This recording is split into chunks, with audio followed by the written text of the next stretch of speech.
Baik, di sini saya akan menjelaskan tentang Central Bank Digital Currency, yaitu uang digital yang diterbitkan dan peredarannya dikontrol oleh bank sentral dan digunakan sebagai alat pembayaran yang sah untuk menggantikan uang kartal. JBDC ini akan bertindak sebagai representasi digital dari mata uang suatu negara.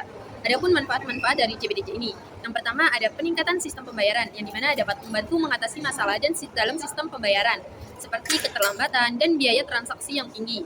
Yang kedua, ada inklusi keuangan, yang dimana dapat membantu menciptakan peluang untuk penggunaan bank dan finansial tanpa memiliki akses yang mengarah. Yang ketiga, ada transmisi kebijakan moneter dan makroekonomi, yang dimana dapat mempengaruhi transmisi kebijakan moneter dan makroekonomi dengan memberikan alat pembayaran yang lebih efisien dan transparan. Baik, adapun kelebihan dari CBDC ini, yang pertama ada instrumen pembayaran yang efisien, yang dapat menjadikan instrumen pembayaran yang lebih efisien untuk transaksi domestik maupun internasional.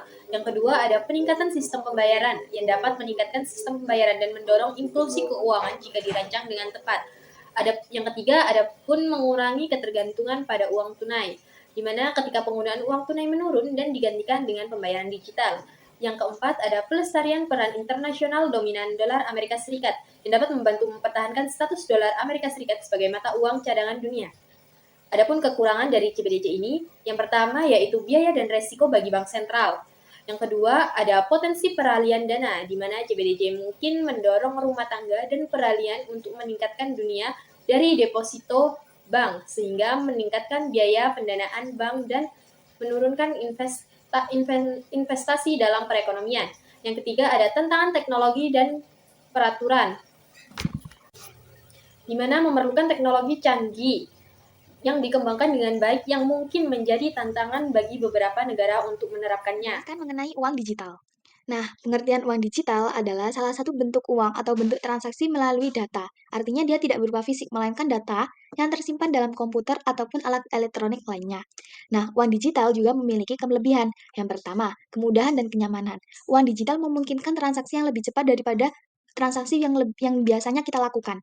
Ini uang digital juga bisa dilakukan melalui platform digital, ataupun alat elektronik lainnya. Yang kedua, keamanan. Uang digital juga dapat memudahkan kita untuk merasa aman dan memiliki tingkat keamanan yang lebih tinggi daripada kita mentransfer uang melalui tunai. Yang ketiga, pelacakan dan rekam jejak.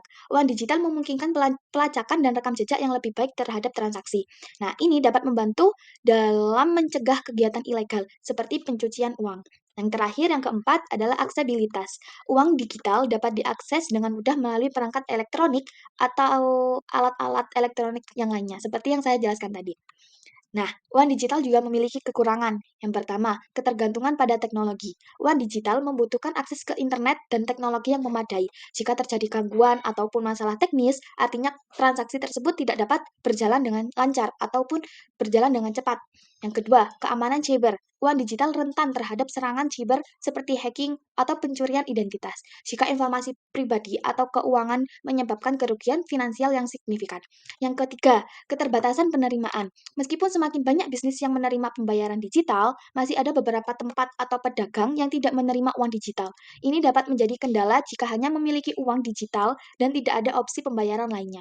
Yang keempat, kehilangan akses. Jika Anda kehilangan akses ke akun atau dompet digital, kita dapat kehilangan akses ke uang kita sendiri. Jika tidak ada opsi pemulihan yang tersedia, ini dapat menyebabkan kerugian dalam diri kita sendiri. Contoh dari uang digital itu sangat banyak, salah satunya seperti OVO, Link Aja, Shopee, Flash BCA, atau e-money Mandiri, atau bisa melakukan transaksi lainnya. Nah, hal ini juga kan bisa memudahkan kita dalam melakukan transaksi pembelian ataupun transaksi pembayaran yang lain tanpa harus mengeluarkan uang tunai. Nah, selanjutnya saya akan menjelaskan mengenai uang elektronik.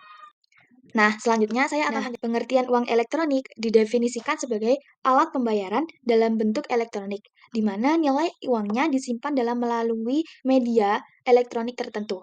Penggunaannya harus menyetorkan uang terlebih dahulu kepada penerbit dan disimpan dalam media elektronik sebelum menggunakannya untuk keperluan bertransaksi. Ketika digunakan, nilai uang elektronik yang tersimpan dalam media elektronik akan berkurang besar nilai transaksi dan setelahnya dapat mengisi kembali atau top up. Nah, uang elektronik ini juga memiliki manfaat.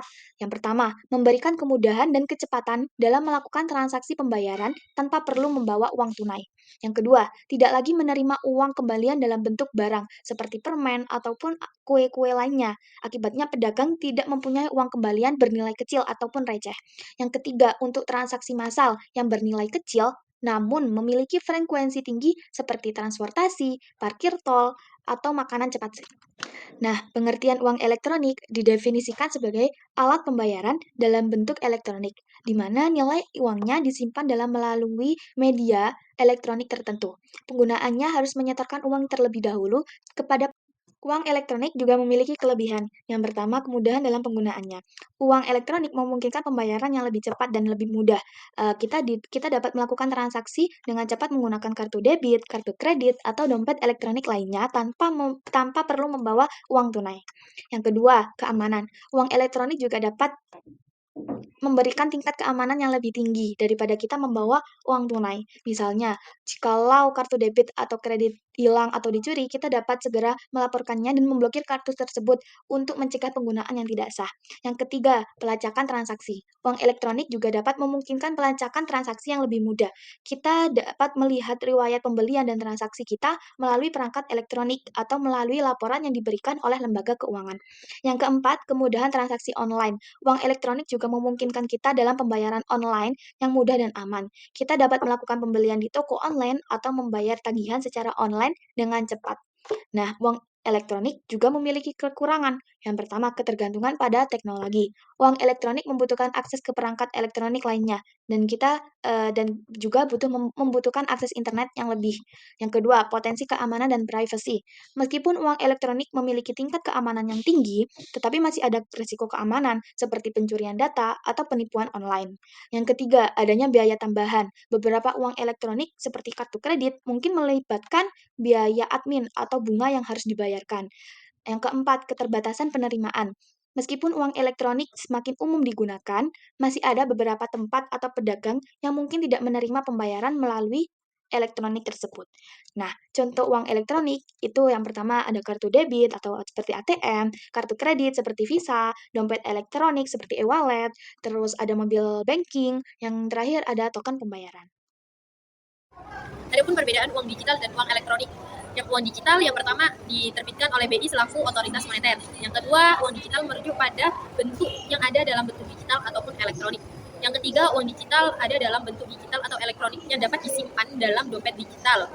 Atau adapun perbedaan itu yaitu uang elektronik. Yang pertama, uang elektronik diterbitkan oleh pihak swasta. Yang kedua, uang elektronik merujuk pada bentuk uang yang disimpan dalam bentuk elektronik pada kartu. Yang ketiga, uang elektronik ada dalam bentuk fisik seperti kartu atau perangkat khusus yang dapat digunakan untuk melakukan transaksi.